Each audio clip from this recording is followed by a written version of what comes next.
Tired of screwing up, tired of going down, tired of myself, tired of this town.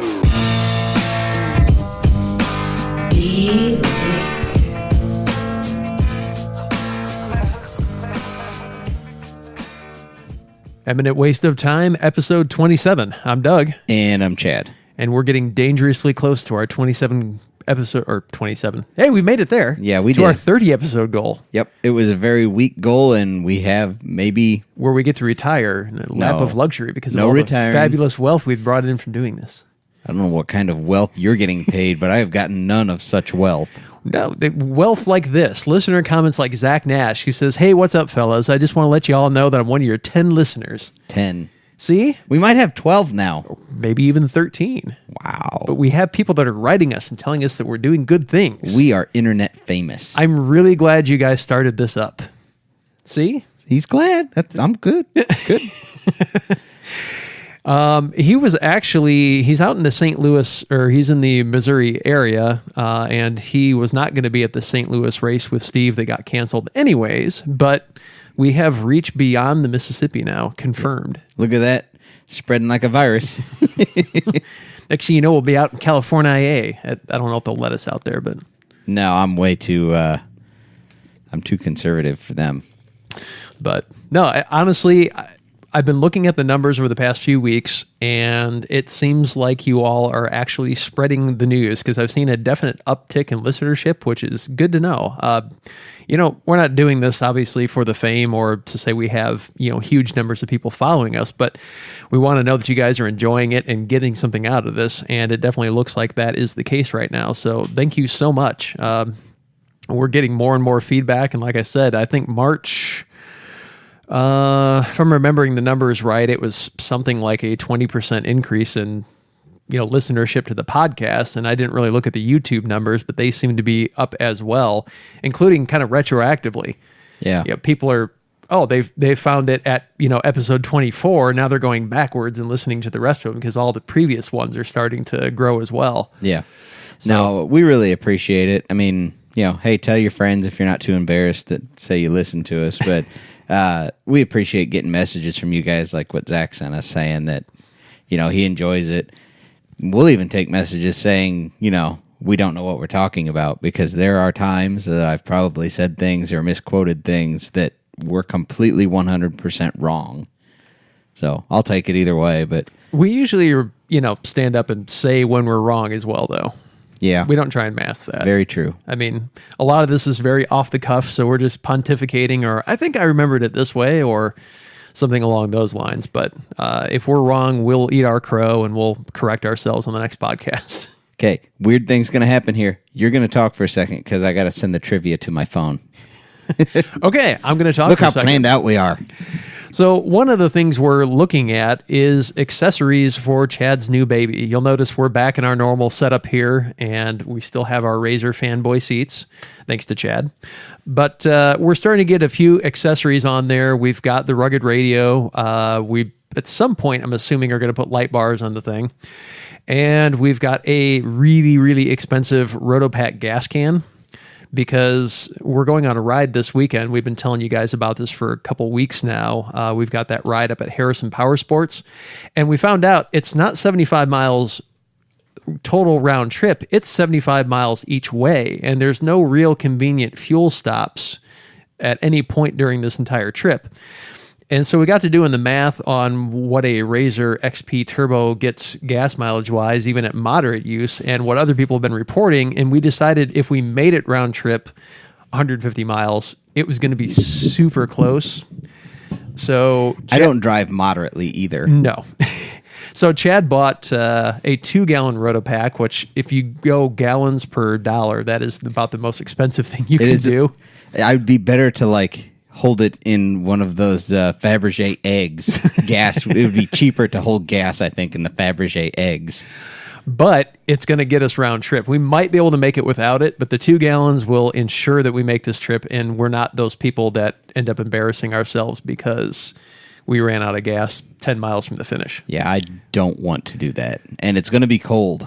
So we've got that on there. Yeah, it's going to be bitter, unfun cold. And, I was just telling Chad, I gave away my nice Carhartt overalls to my nephew because last winter he was doing outside work and all he had was a jacket. I'm like, that's not going to work. So I'm going to stop at the store tomorrow and buy coveralls because would you say it was highs of like 40, lows of 10 or something ridiculous? I think last I heard, which was last night, they're saying high of 32 degrees and low of 10.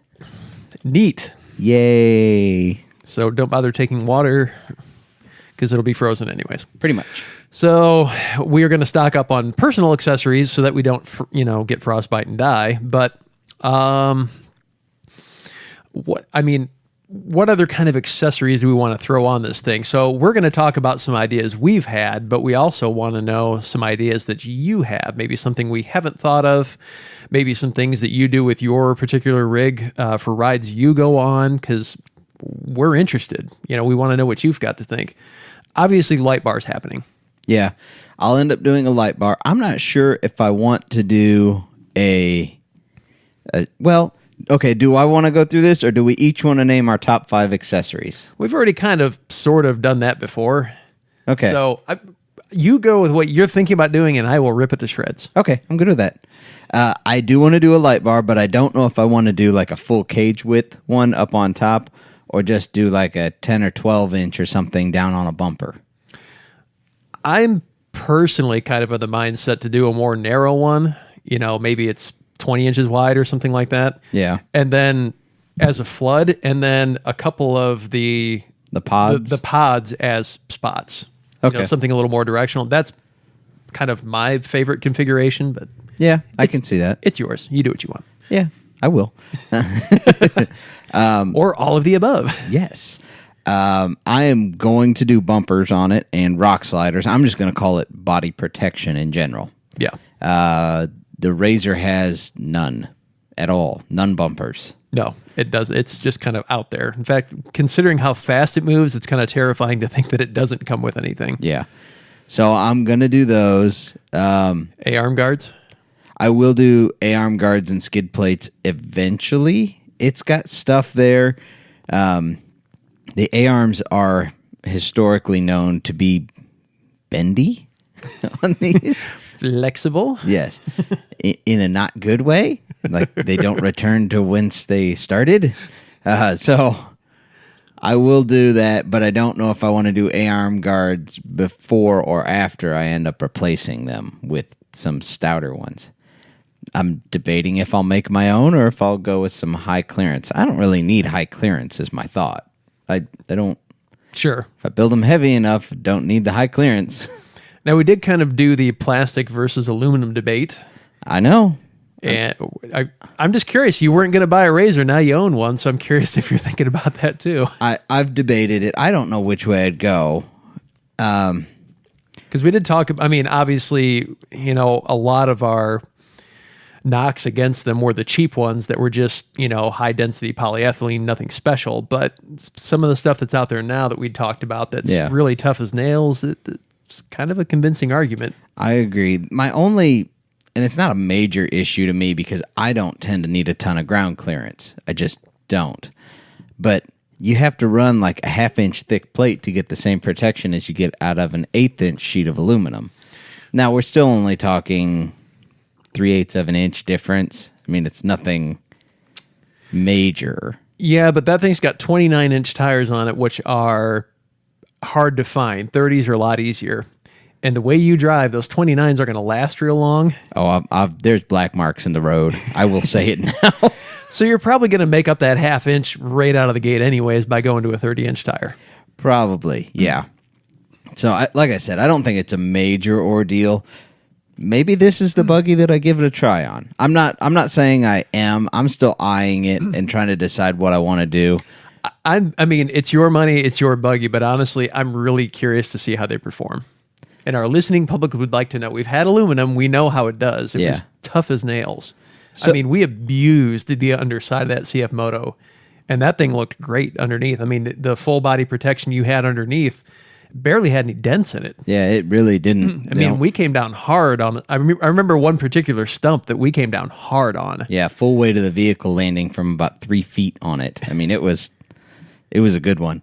So I'll throw this out there. I don't know if there is anything like this, but if any of you guys have any contacts or if any of you listening are a skid plate manufacturer, I'm not saying you give it to us for free, but I would for sure be willing to put it on, and if you've seen any of it that we do, I'll abuse it just to see how it comes out, and we'll do an install video and a follow-up video on it. And so if you want to throw your skid plate into the ring and we'll see how it does, I'm willing to test it. I mean, I'm going to get something anyway, so it doesn't really matter if you don't want to do it. But Chad might even throw a nice big hug in for you if he ever meets you in person. I'm not a huggy person. That's why it's so special. Yeah. Hugging, choking, whatever. They're kind of the same. One's just a very localized hug. It's very localized, right around someone's neck. So that's going to happen. Yeah. Some sort of protection. Yeah. Underside and body protection. I'm going to kind of lump those together, although that's two vastly different steps. Sure. And two vastly different parts. You talked about what we had already. I mean, I've already done the intercom. I've already done a Bluetooth connection to a phone because mine didn't come with that. I didn't have the ride command, so we've done that. Sure. I have lower doors, but it was really just a stand-in set of lower doors until I decide what I want, because I just went with the UTV Giant ones. They're aluminum. I mean, they're not bad. They're not the highest quality either. Sure. I'm really wanting to see what Nick from utvdoors.com can come up with. He's supposed to be working on some stuff for me. I've seen some pictures, actually, of one that's the same color scheme you have. Yep. And they look phenomenal. Yeah. I really like them. So But these will keep the mud off us for this weekend. yeah, that's kind of my thought, because he even told me it's going to be a little bit before he can build them. It's not a product he has sitting on the shelf right now.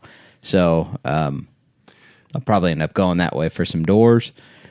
I'll probably throw another Rotopax on it, just because I told Doug, I said, little did I know I accidentally bought 2 sets of mounts, but just one Rotopax can. I already have the other stuff. So really you just got to buy the other can, which is admittedly the most expensive part. Yes. But it's $32.50 a gallon? Yeah. It's 2-gallon can costs like $65 and some change. It's ridiculous.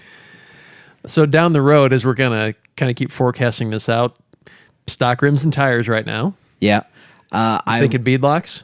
I will do beadlocks, and what I want to do is when the tires wear out, I'll change to... Tomorrow. They got to make it through the weekend. Okay. You're going to have to be gentle then. Yes, I will. I was thinking of the Top Gear episode where Hammond has the... Or was it Grand Tour? I'm getting all mixed up. I don't know what you're talking about yet. But Hammond, they each pick a car, and Hammond picks I think it's a Hellcat. Oh, and he's just roasting tires off the back. Like every other scene is him just doing donuts and laughing and giggling, and then they show a quick tire change. He's got a semi following him with sets of tires in it. That might have been a Grand Tour. I think it was Grand Tour. They all kind of blend together, but that's how I picture you. That's pretty much how it is. It's fun, though. It is a lot of fun. Okay. So I will do beadlocks, and I want to do all 4 wheels and tires the same width. Sure. The same size all the way around, so that I can rotate them, because I'm hard on tires. So there's that. And I do like the way they look when it's all 4 the same. It adds a little toughness to the look of it. So sure. That's my opinion. Whatever. Probably won't lift it. The Razors are also known to have weak tender springs, the top smaller spring. So... and they kind of collapse in there, and they lose a little bit of height. I really don't want to gain the height back, I don't think, but they say it improves the ride when you replace them with good tender springs. So probably end up doing that. What else am I going to do? Who knows? Seats, well, UTV harnesses. Engineering, one of our sponsors, has offered us some clutching work. Yep. I was talking to him today. He's getting a package together for me. So, yeah. Now, I kind of want to sidetrack the discussion a little bit, and it doesn't relate specifically to your UTV. Okay. But it's more something we see a lot in the TGM off-road. A lot of people they're doing custom sheaves and that kind of thing, and they're also going to what is affectionately referred to as the green spring. Oh, the green spring. So Yes. for people who aren't familiar, and they're seeing this out there and maybe wondering what in the world that does for them. But see, it's different on the Polaris than it is the Yamaha, and a lot of those guys are running Yamaha. Well, that's why I said it was kind of a segue into. Right. So what the green spring is it changes the backshift pressure that's required.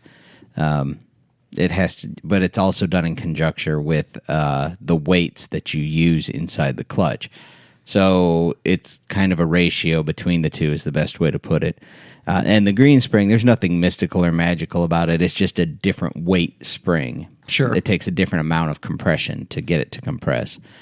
There's been gold and purple, and I think there's a red. Then maybe a black. I don't know. There's been several different spring compression rates, but the green is the latest one to come out, and everybody seems to be liking it so far. So what's that do for you versus stock? Well, it lets you tune it a little better because some of it depends on your tire size. Sure. And I don't know enough about that spring and its compression and how it handles it. But if you have bigger tires, normally you end up needing lighter weights and a different spring, depending on what weights you end up going with to get it to backshift and to shift out at the correct times. Otherwise, it holds it in too low of a gear for too long, or it lets it go to too high of a gear too soon, and you never really get the torque you need to spin the tires. Gotcha. So I know I'm putting you on the spot, but is this something that changes the backshift where it backshifts more readily than the stock setup, or is it the opposite? Does it hold it longer? The green one in particular, or just Yeah. springs? The green one in particular. It depends on your tire size. Ah, gotcha. So it depends on a lot I know, of because there's a things. lot of factors in there. Yeah. So basically, you tune it for how you want the bike to be. A lot of mud guys, they'll forego some of the higher end, and they'll go with a spring that holds it in a lower gear longer so that they can spin tires in mud easier. Right. Guys that are not, and some of the setup that I did on our clutch for last year's race, if I knew we were going to have a high-speed course, which was really only one of them, I would change it so that we had more top end and less low end bite. We never really suffered off the line, so I would let it run up there, and that way we could run higher top speeds and really pull away from people, which is nice in the dusty conditions, because even if you're a little bit behind them, you can walk away from them, then you put them in the dust, and then they have to slow down, and it lets you just walk away even faster. Yeah, because it's amazing how fast you end up driving completely blind when it's dusty out. Yeah. So it's just all about clutch tuning. Sure. That's the best way I can describe it, as clutch tuning, because there's no, like, this is the best setup. Right. Depends on your riding and honestly how much weight you carry. I mean, whether you run a light rig or whether you tend to run one that's really loaded down with stuff. I mean, all that comes into play. Yeah. I historically have kept my rigs as light as possible. I don't carry a lot of stuff. Some guys always have like a fully loaded cooler and a ton of tools. I always leave the tools back at the truck. I always figure someone's going to be able to get back to the truck if we have to.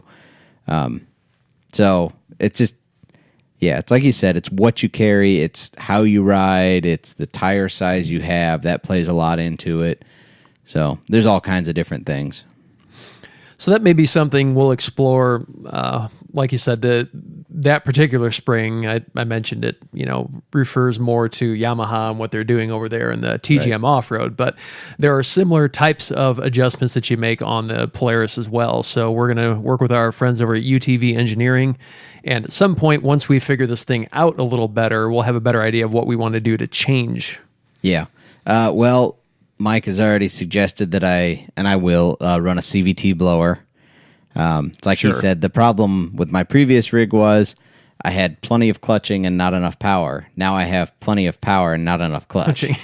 So we've gone the other way. Yeah, it's like I told him, I said, I like this new problem better. Much better. So, the problem is getting all that power to hold in the clutch, to where you're not just blowing belts to pieces. So there's a few things that he's putting together, and he's got this really innovative thing that I hadn't seen before until he showed it to me, and it's for sale now, so I can mention it. And maybe if you guys want to go take a look at it, but anybody who's been inside their clutches and you blow them out, you've seen the just dust clouds that roll out of there. I mean, it's always a ton of dust. Every time I blow them out, I'm always amazed at how much comes out of there. Well, he has this system, and it's some tubing and some orifices and stuff like that, and they're placed in particular spots and for different machines. And basically, instead of having to pull your clutches apart to blow them out, you just hook an air line to this outside nipple on it, and it blows it out, and it just vents it out the exhaust side. Oh, nice. So you don't have to pull your clutches apart to blow them out. I was like, now that's a good idea. Not super expensive, but just a great idea. I mean, just that right there, that reduces the heat because now you're not carrying the dust on it, and it lets the aluminum in the sheaves and everything else dissipate the heat better. So you're going to cool down your clutching. You're doing your services. Your belts are going to last longer because it's not the extra compound in there just grinding on them. Sure. And it's not extra weight on it because it's rotating mass. It's not much weight. I know that. But it's still extra mass. And once you already have some dirt on there, it carries more dirt. It just keeps collecting. So is it something you can leave in place? Basically, it's installed, and then whenever you have compressed air available, yep, hook it up and go? Yep. It's under the cover all the time. So if you are going on an extended trail ride, let's say you're doing a 3 or 4 day weekend, you head back to camp. If there's a compressor there, you can, at the end of each day, you could just hook up air to it and blow it out and ready to ride the next day. Yep. Your clutches have been, they're not fully serviced as in pulled apart and acetone and clean everything and all that, but it definitely clears the dust out. It's a nice quick service. If you're riding, like I said, multiple days in dusty or really sandy environments, man. Yeah, it really was an innovative idea, and I was surprised that nobody else had thought of it. But man, the guys over there at UTV Engineering they come up with some good things. Just thinking outside the box. So you had me a little worried. You're talking about various tubes being hooked up to different orifices, and all I could think is that'll be us in a retirement home 55 years from now. No. No, Chad will die in some sort of fiery collision long before then. But it'll be awesome. But it will be awesome, and I'll probably be there with you. At least I don't have to worry about retirement. Why aren't you saving? I don't need to. I have other plans. I'm having all my fun now. I'm just extending the crappy years on the end of my life anyway. I've always said that.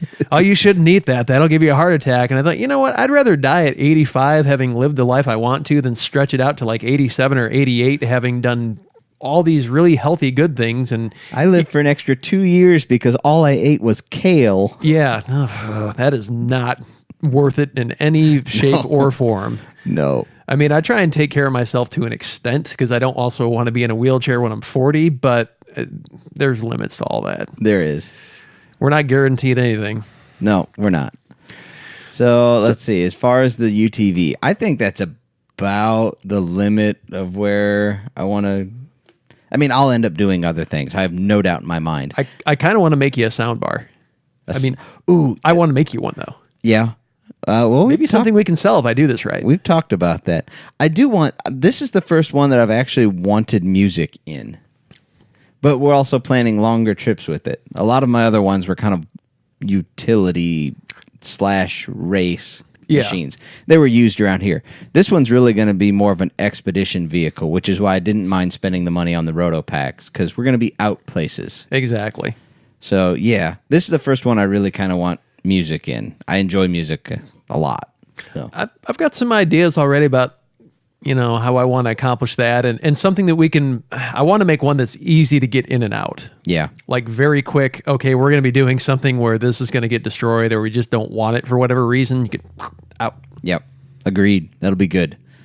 So, yes. We 6x9s and plywood boxes. In wedges? In wedges.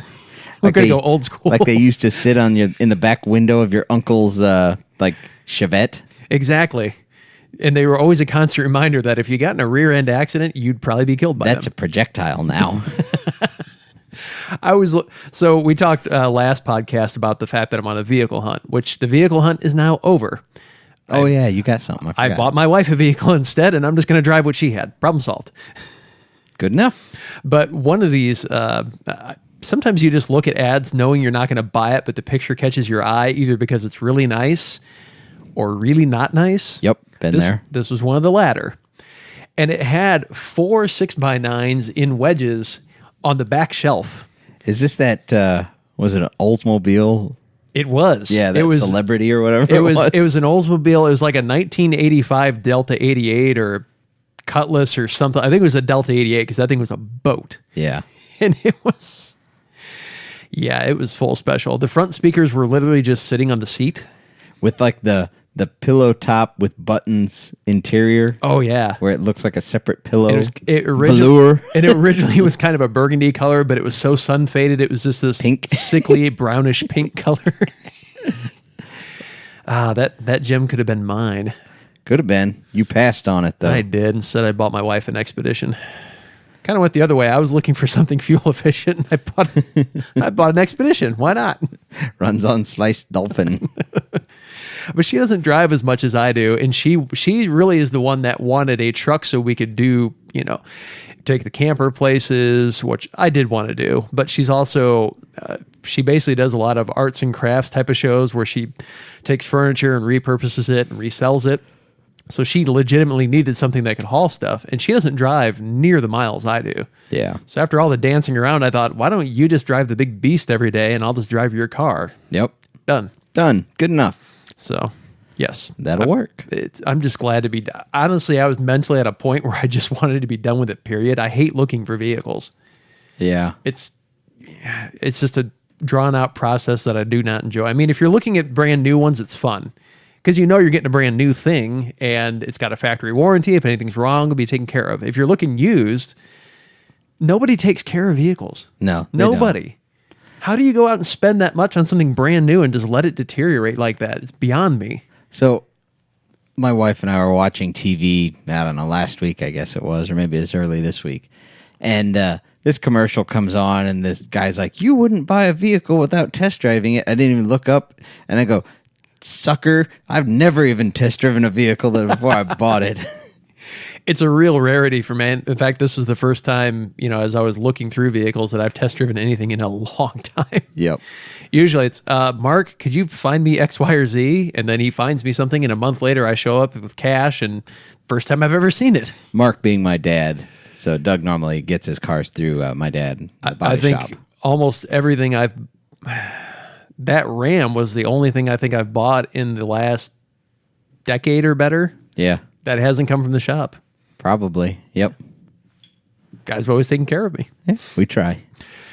So we've got one other thing that we need to do to the new UTV. Yes.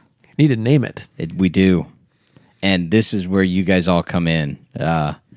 I'm sure Steve Mueller is already, like, as soon as he's hearing this, he's going to send me some sort of GIF, and he always sends them, and it's hilarious. But whatever. Yes. So, but we need your help to come up with a name for this. Something family friendly, because I have a family, and something we won't be ashamed. Well, okay, family friendly. Maybe we'll still be ashamed to put it on there. But right. Something once we do other graphics, we can put it on there even. Right. So we want you guys to submit that. If that's via Facebook, that's fine. If y'all are watching it on YouTube and you just want to put the name on there in the comments, we'll take that. However you want to get it to us. We have our email addresses through the website. You can drop it on there. And maybe once we get a number of suggestions in, we'll do a Facebook poll. Yeah. Like the top 3 or something. And we'll throw in something for the person who gives us the name that we end up picking, or that you all end up picking, however we end up doing this. We'll throw in something for you guys. Some sort of swag pack or something. Yeah, we'll get you guys something. So definitely submit that. You can submit a few of them. Don't just like bomb us with 500 from one person, but 5 or so, names from each person will be good enough. And you're not super big on naming stuff, so I was kind of interested to see that. Your dad names stuff. He does. He likes naming stuff. I generally do not, because to me, vehicles they're disposable. I mean, I think we've touched on the fact that owning something for 6 months is a long time. yeah. I plan on owning this one for a while, and there's going to be several builds. And like we said, I've already put some stuff on there because I had to get it on there for this weekend's ride. Yeah. But I'll do a walk around here soon with what I've put on, kind of the process I went through with putting it on. Maybe it's something you want to do and you didn't think was, easily done. There's ways to do some things. So I'll do some stuff like that. I'll do some videos for everybody. But as we go forward, we get new things. I'll go through and show you how we're doing it, and we'll do install videos and stuff like that. So that's kind of the plan. So we're just going to keep building on this thing. So I'll probably have this one for a while. I kind of am getting the impression that you will, actually. I mean, it's got that vibe about it. Yep. I'm thinking at least... Especially going to be a lot of memories in this one. Not necessarily just tree crashing while racing memories, but it's going to be in a lot of different places. Yeah, it is. We're going to take it some places. And honestly, it's like I said before, I wanted to get this one something with a little bit better suspension, a little more capable. And I wanted to take my family places too, and have my wife go. She traditionally will not. She has not ridden in it yet. My mom said she's not going to. You don't think she will? I'm telling you, if you put her in that thing and take her for a ride, you will be single again. Maybe I can get away with it. I have to control my right foot. It just wants to go to the floor. You need to put that bolt in the floorboard that only lets you push down like a third of the way. Yeah, she goes, this isn't bad. Well, yeah, I haven't floored it yet, but okay. I can have dreams. Okay. I'll let you. I won't crush them today. We'll do that some other day. But anyway, yes, the original point was we need you guys' help to come up with a name. So obviously it's a 2018 Polaris XP Turbo in Ghost Gray. The Ghost Gray, for those of you guys who haven't looked at them, there's a lot of orange on it. I was going to say, the first thing I see is orange, so whenever you say Ghost Gray, I think, well, but okay. the main body color is actually like a really light gray. Yeah, it is. So, but I don't care if it has something to do with the ghost. I don't care if it has something to do with the orange, or if it has something to do with none of it. Whatever. Just let me know what you guys got. So, sounds like a plan. Good enough. So Can-Am has a new Maverick. Yes. Shocking. They released it. They called it the Maverick. Yeah. It's the Maverick Sport. Okay. They should just drop the Maverick and just refer to them as X3 and Sport and Trail. I mean... Yeah, they're all Mavericks at this point. Exactly. But it's 60 inches wide, 1,000 cc, 100 horse, obviously not turbocharged. Starts at 14.7, and the plan is to fill the gap between the X3 and the Maverick Trail, because there is a really big gap there. Yeah. I mean, you got a 72-inch wide machine, or you can get them down to 64 for the Maverick X3. And then you got the Trail, which is a 50. And yeah, there's just this massive gap, it always seemed, between the two. And really, this is to kind of fit in there with like the Polaris RZR 900S and things like that. Not really like the 1000 XP, but like the 1000S, stuff like that. It's meant to fit in that space. It's right around that 100 horsepower mark, which is, man, that's really plenty for 99% of all situations. I'm not saying we all don't want more sometimes, but so it fits right in there with how most people will use them. So it kind of looks a lot like the Trail does. It has that different front end. I'm not going to say it's my favorite looking front end, and it's not the worst looking front end ever, but it's just different. It definitely looks different. Honestly, I mean, I know why they built it the way they did, but as I'm looking through pictures here, the overall impression it gives me is that it's 10 inches too short. The nose? No, the whole thing. Yeah. Like if you just look at it as a whole, it looks like there's something missing. It just looks really short. Yeah. Now they have full doors on them, as you see. Yeah. Which is nice. I saw one guy on one of the Terex forums say, so they built this new Maverick Sport to compete with the Terex. And I was like, say what? No. And I even posted back to him, like, how is this anything like the Terex? No. This thing is way more horsepower. The only thing that's even remotely close is the width. It's just not even in the same class. And I'm sorry if you're a Terex guy. They're just the Terex are not built to be sport machines. They're a trail machine. Yeah, and they're good for what they are. I mean, they're inexpensive up front, and people are building them into different things. But yeah, they're not a sport buggy. No, they're just not. You can build them into be great mud rigs, and you can build them into great family cruising things, but they're just not a sport one. Now, I'm not saying this new Can-Am, the Maverick Sport, is like a hyper sport machine or something like the Razor Turbo or the X3 or something like that. No. But it leans more towards a sport for sure. Yeah, I mean, the ground clearance on your Maverick is 20 inches. The X3, the Maverick Sport, your ground clearance is 12 inches. So, it's like you said, it's in that lower tier. It's just more of a trail machine plus, basically. Yeah. A trail machine that leans really heavy towards the sport side. Yeah. Is kind of my thought. But the reason I say a trail machine is they've done some stuff. It's got 1,500 pounds of towing capacity, and you can get you can get a 75 horse motor if you don't want the 100. Yeah. If you're really looking for just riding and you don't care about speed, that's going to save you some money there. It's got a standard 2-inch hitch receiver that comes with it. That's nice. And you've got a 300-pound cargo box, so you can put a decent amount of weight in the back of it. And the other thing is it's got a 10-gallon fuel tank. Yeah. So it's designed to get out a little more. You can tow with it. You can carry a fair amount of gear without any worries. And your Razor only has a 9-gallon tank. So they've put some thought into being able to get out and about with this thing. So that's why I'm saying it's kind of a trail plus type of vehicle. It definitely has some sport chops to it. It's definitely no slouch. For the money, that's kind of hard to argue with. It is. But you're wrong. My Razor now has an 11-gallon fuel capacity. That last 2 gallons was really expensive, though. Yes, it was. I think it fills a good gap in the Can-Am lineup. Yeah. I really do. I think they were behind the 8 ball on that behind Polaris. They just didn't have an answer to the line that Polaris had in that space. Now they have an answer to it.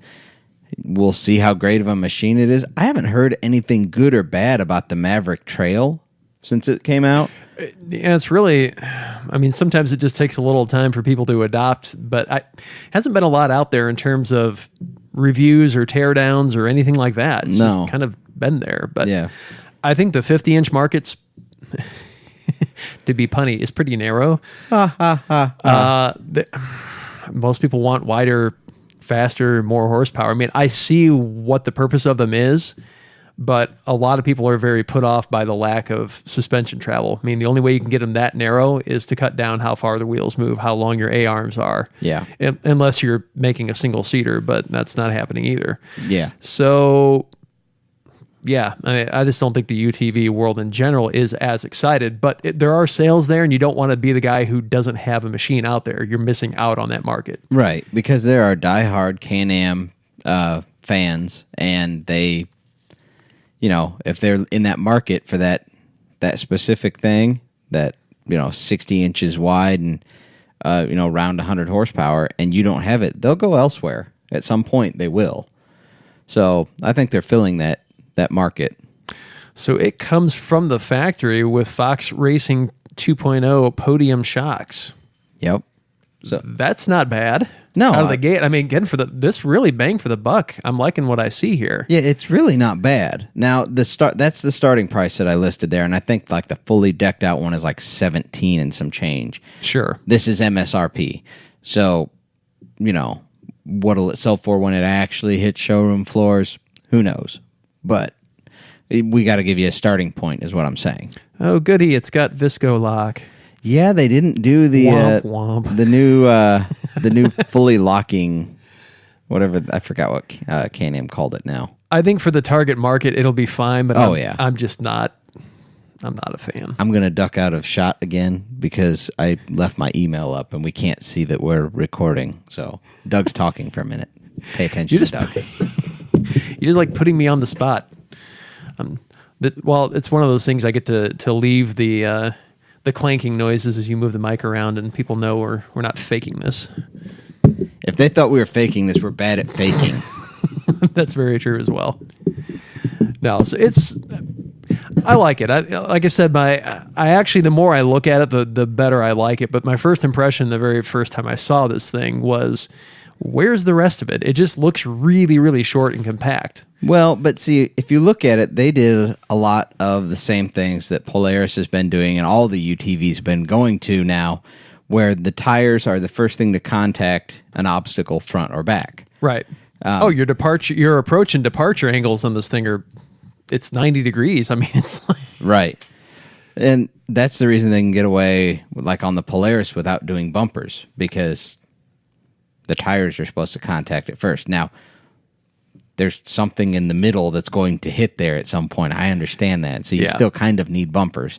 But I think that's why it looks so short, is because the tires are all the way out on the end. It's not a massive cargo box, so it just makes it look very short. Yeah, and because, like you said, it's got that front end that you're not crazy about, which is also very tall, the whole thing just looks very abrupt. Yeah. I think it's going to be a love or hate it style for most people out there. I saw one guy compare it to a pug. It does, because it looks like the nose and the top of the face just been smashed back in there. Yeah. That is a very apt description. Yeah, so basically we're going to call this the Maverick Trail Stretch. the pug sport. The pug sport. It's so pugly, you'll love it. So I do think it ticks a lot of boxes, though, and the price point's competitive. For what you're getting out of the box, I do like it. Yeah. Now, unfortunately, this time we don't really have a whole lot of race news to talk about because everything has just fallen in between. And, as we mentioned last time, races have been... Canceled, and the weather here has been terrible. I mean, today's April 4th? Yep. It's 38 degrees, and when I was driving here, it was snowing. Yeah. So, for the past couple of years, it feels like all the seasons have just been shoved back a month. Because October is normally kind of cold and wet. You're getting into late fall.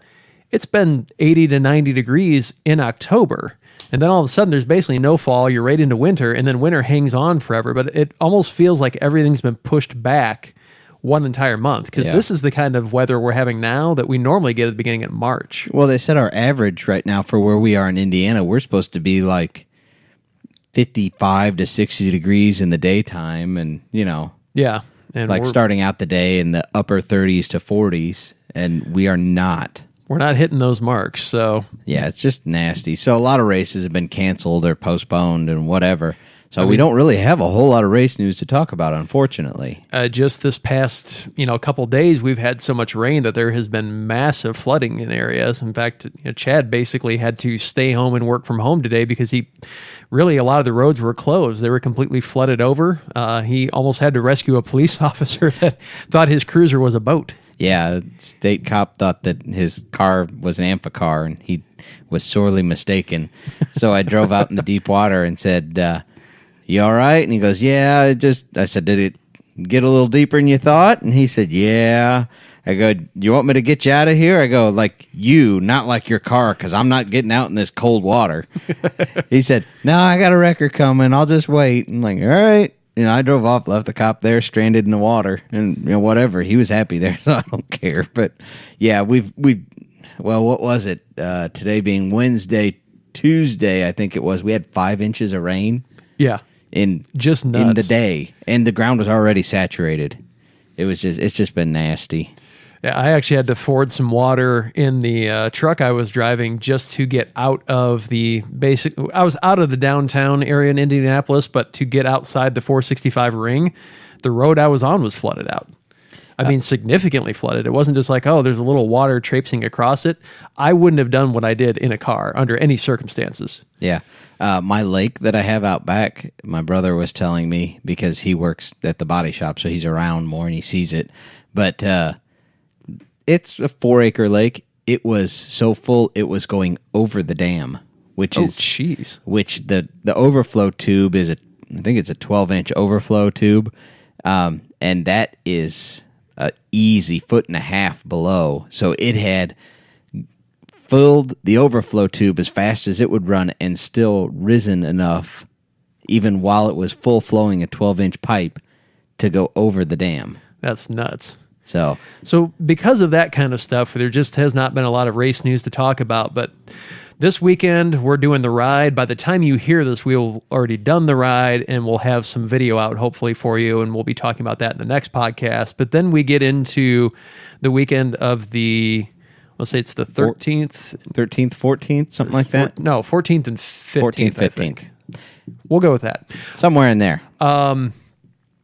I've got a MWXC race, and then we got 1 week off, and then on the 28th and 29th, or 29th and 30th, whatever those weekends are, I've got the next MWXC race. So we've got a couple of them coming up bang bang in April, and we'll definitely be covering those. And as time provides, we may even try and go out and catch some other ones. I mean, we can bring you race updates that we've read off a web page, but we really want to try and bring you stuff that we've personally experienced and get you that, because you can go read a website for yourself, but want to get you something that, our insider perspective, if you will. So along those lines, if there's anything you guys would like to see that we aren't currently doing, let us know. Right now we're kind of focusing on some destination events to go to. We have pretty much as many as we can fit in our schedule right now for this year. Yeah. I don't really see being able to add any more for this year, but if there's one next year, I'll throw it on the calendar. We're doing that. We're doing the racing stuff. We're doing some build stuff on the XP Turbo, and we're working on a few other things in the background that you guys haven't seen yet. But if there's other things that you would like to see that has to do with UTVs or racing or whatever, let us know. I can't promise we'll get to it, but maybe you have an idea that we just purely never thought of. But either way, you're going to be seeing a lot more of us than you probably want to. Yep. But you can feel free to, ignore the content we post. But there's going to be a lot of good stuff coming up we're excited about. So, well, if we're going to stay to our hour promise and not make this an hour 40, I don't know how we always just seem to ramble for an hour. It works, I guess, but we do. I was a little nervous earlier thinking, we got to fill some time. Then I look up, okay, and now we need to close this down. Crap, we got to hurry up and get out of this. Yeah. All right, I'm assuming you have trivia. Actually, you told me you had trivia like 4 days ago. I set it up. I just never emailed it to my phone. It was on my computer. So, are you ready for your trivia, sir? Probably not. Okay. Question number 1. Who made the statement, "Women are the only things that cannot hurt me, but I am afraid of"? I've never heard that quote. Really? Nope. You're not going to guess? You? No. Well, I've said it now, but that doesn't count. I mean, Okay. the initial person. No, I've never heard that. Abraham Lincoln. Really? Yeah. That does sound like something you would have said. Yeah. So I like that quote. I was like, that's very true. You're going to get a t-shirt with that now, aren't you? I have an Abraham Lincoln Batman shirt. I should get like that with that quote. Would be so awesome. For those, I think I've worn it a couple times. I know I wore it on the video we went to go get the razor because I saw it and I chuckled. Yes, you did. But if you haven't seen it, go back and look. But I'll tell you guys what it is. It's Abraham Lincoln in the Batman mask. And I call it my caped emancipator shirt. But he's just standing there with that like deadpan Lincoln face, but He's got the Batman mask on. It's it hilarious. is pretty awesome. So now I'm going to attribute that to Batman. Perfect. Batman said it. Okay. Question number 2. Al Capone made a lot of money per year in his prime. How much did he make then? This was in the 20s when Al Capone was really in his prime. How much money did he make per year? Accounting for inflation, or how much he actually made in 1920. And this is an approximation, so. Man, that's a tough one. I don't know. $837,000 a year. $105 million per year. Are you in 1920? In the 20s. That equates, I did the calculation on this because I was very curious. That's about $1.4 billion a year in today's money. I had no idea. I did not either. I was like, you've got to be kidding me. That is insane. No wonder the IRS brought him down. Yeah, basically he was like supporting, or he was not supporting because he didn't pay taxes, the entire country. That's more than the GDP of a lot of countries today. Oh, yeah. That's nuts. My new hero. Yeah. Okay. At current pricing, what is the markup percentage for cocaine? What's with all the like illicit drugs and mafia questions? Don't ask me questions like that. What's the markup? Yeah. What is the markup? It's going to be insane, like 1,200%. 14,185%. That's the average markup. I mean, it's kind of a captive audience. You really don't want to be producing the stuff yourself, and I mean, they're hooked. Yes, they are. Wow. So I was way low. You were. I was shocked by that. I figured there was also a lot of money in trying to get it smuggled across the border and everything else, but there's not that much, though. I mean, when well, you and think let's about face it, a lot of these people are forced into doing it. They're not doing it because they're getting wealthy. They like, do it or I'll kill your family. Right. Or, you know, they're paying them $1,000 to move $1 million worth of product. I'm not going to say we're in the wrong business because I don't want anybody thinking that we're thinking about getting into that, but wow. Yeah, that markup is for real. That's almost as bad as Rugged Radios. Yes.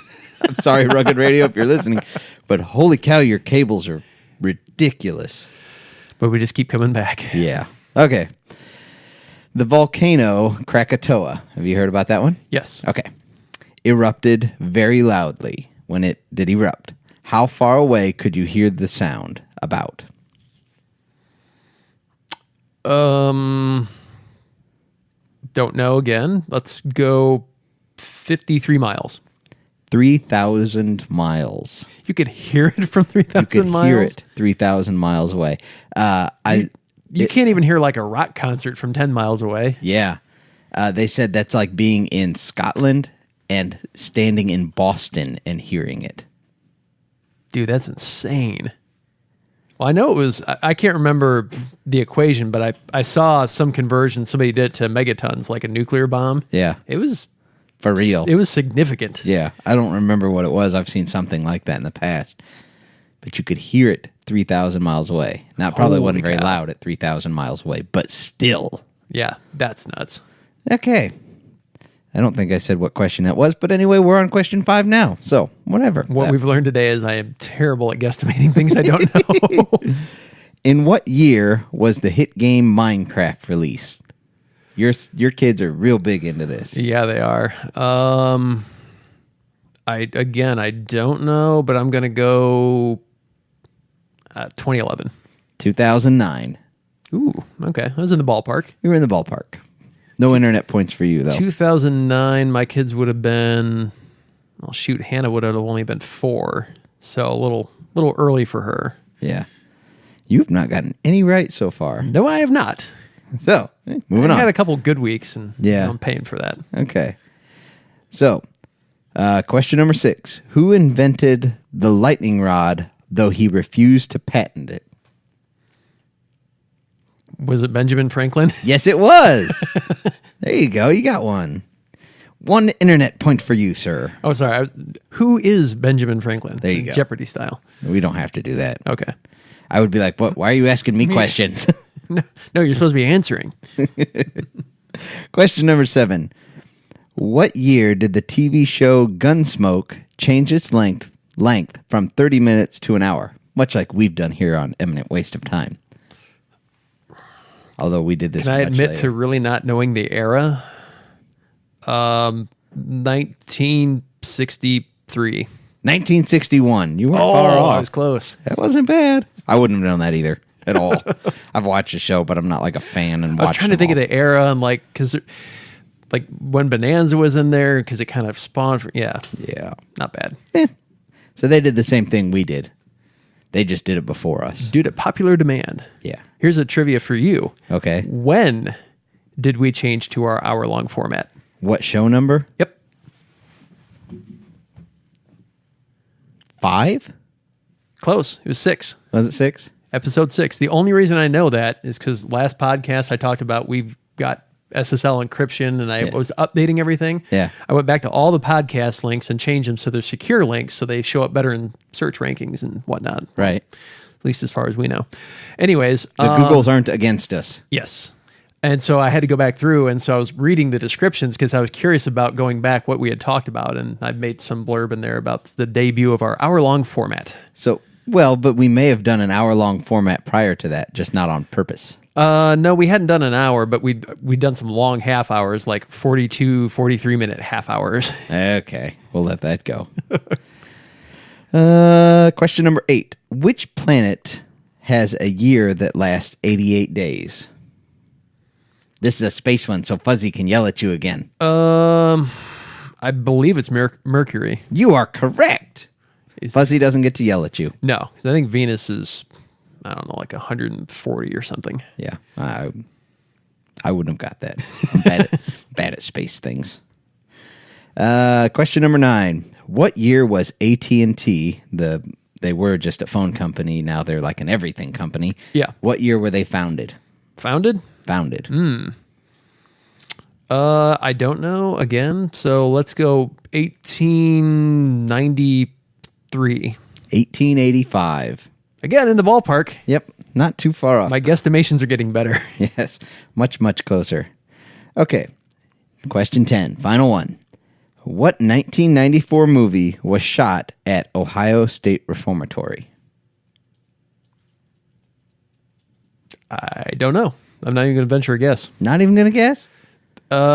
Terminator 2? Nope. Shawshank Redemption. I don't think I've seen that end to end. No kidding? I'm dead serious. It's one of those movies that, how have you not? I just haven't. That's one of my favorites. That's a good movie.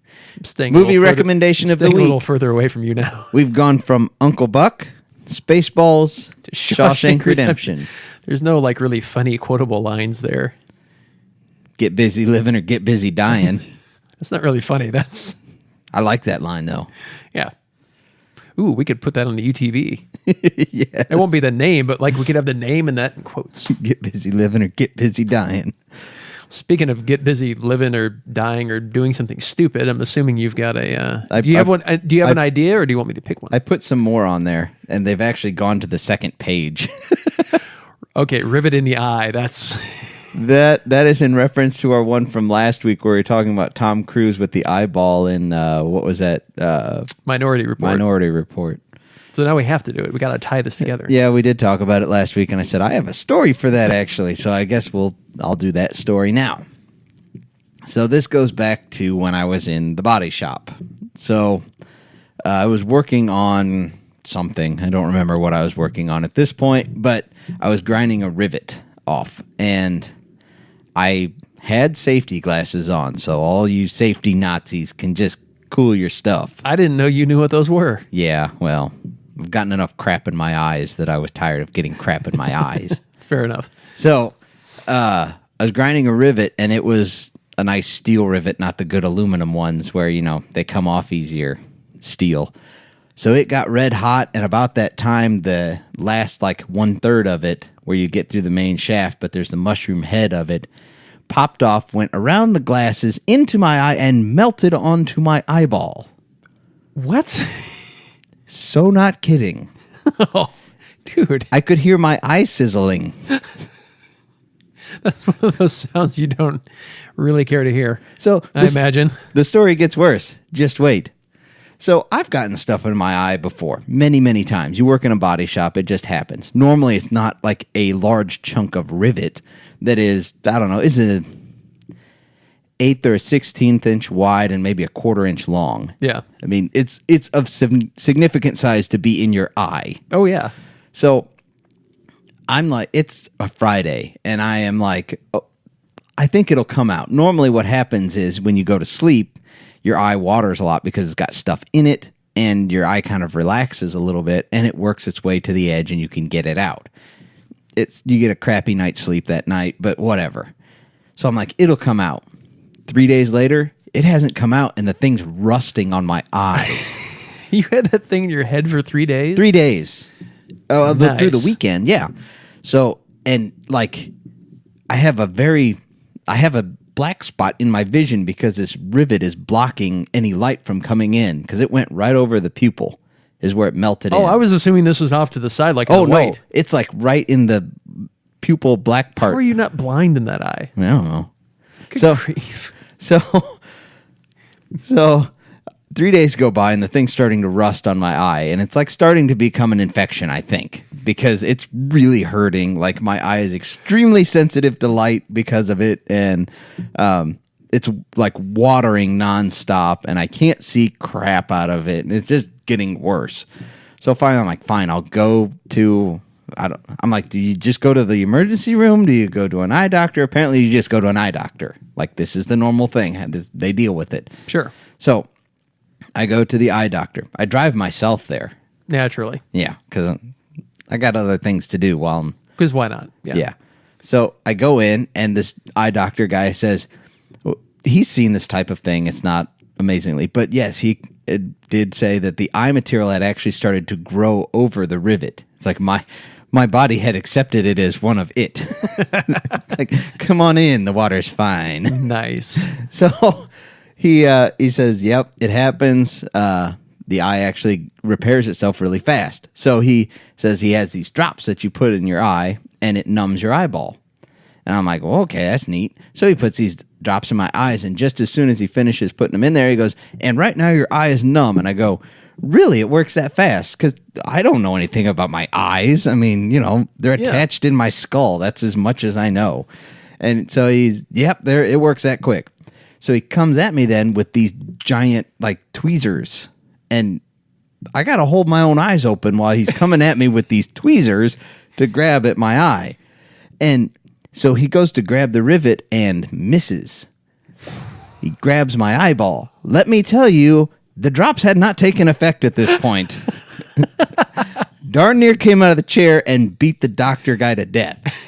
Because it's not cool when someone grabs your eye with tweezers and it's not Starts numb. pulling. Yeah. So he sees that I am now thoroughly mad. He goes, maybe we'll wait a minute for those to take effect. I was like, yeah, maybe we will. So we wait. He comes at me with the tweezers again. I still got to just like, don't blink, don't blink, don't blink, because he's coming at me with these tweezers. He gets the rivet this time. Lucky for him.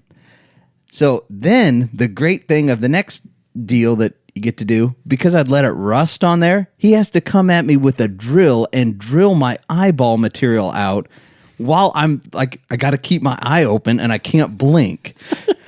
So it's like a dentist drill. It's one of those like real high speed, high whiny ones.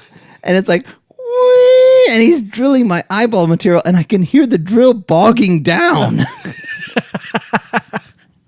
So all in all, it ended up being just fine. He gave me some antibiotics and said, you should be okay. Your vision in that eye will be blurry for a few days or like a week. And if you have any permanent damage, he said, you'll know in about a month because your eye heals really well.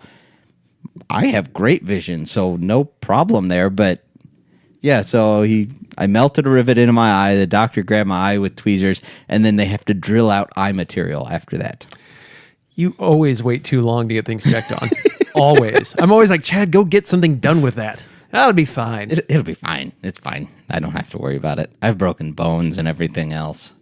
So, well, we're not going to make our listeners wait any longer for the end of this podcast after that pleasant story. yeah, That really lived up to the stupid part, though. it did. It did. Stupid things with Chad. But credit to you for wearing, I was wearing eye protection. It Credit just to you made for it that. around it. So, Yeah. I I don't even know what to say to you right now. yeah. But I will say a huge thank you to our sponsors who are crazy enough to have sponsored this show. So thank you so much, Watch Communications, TGM Off-Road, UTV-Doors.com, Harrison Power Sports, and UTV Engineering. You can find links to them.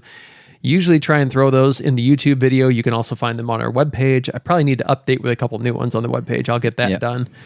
Also, you can find us on the web at eminentperformance.com. You can find the podcast by searching for Eminent Waste of Time on YouTube, Stitcher, Google Play, iTunes, and iHeartRadio. Any of those places will get you the podcast. YouTube obviously gets you the video as well.